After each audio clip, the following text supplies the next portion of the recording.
Rob van Daal, tijdens een van je bliksembezoekjes aan Nederland. Want je bent een beetje aan het heen en weer pingpongen tussen Nederland en Spanje. Ja, zo kun je het zeggen. Hè. Dus, we gaan het seizoen in, hè, hoogseizoen. Mensen krijgen vakantie. Dus ik pel een beetje op en neer naar Torremolinos, Benalmádena, Marbella, Ibiza.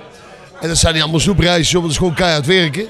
En gisteravond moest ik terugkomen, want dan heb ik mijn 25-jarig jubileum gevierd. De nieuwe single is uit natuurlijk. En ik heb ook even terug moeten komen om 2 nieuwe singles in te zingen. Waarvan één een fantastisch duet. En dan krijg je dat weer clichématig, dat je weer niet mag zeggen met wie. Bla bla bla bla. Maar ik zeg het wel, want ik doe het samen met Els Bakker. En dat is een kanje van de plaat. Gaat je worden, denk ik. Ja, dat roep ik al 26 jaar, dat alles gaat worden wat ik denk. En daar zit je soms wel eens naast. Maar desalniettemin, ik heb een nieuwe single die heet Zo heb ik het nooit bedoeld.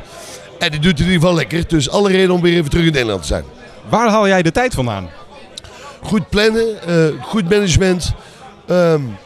En me laten leiden. Dat is beter dan dat ik het aan mezelf verzin. Daar ben ik wel achtergekomen.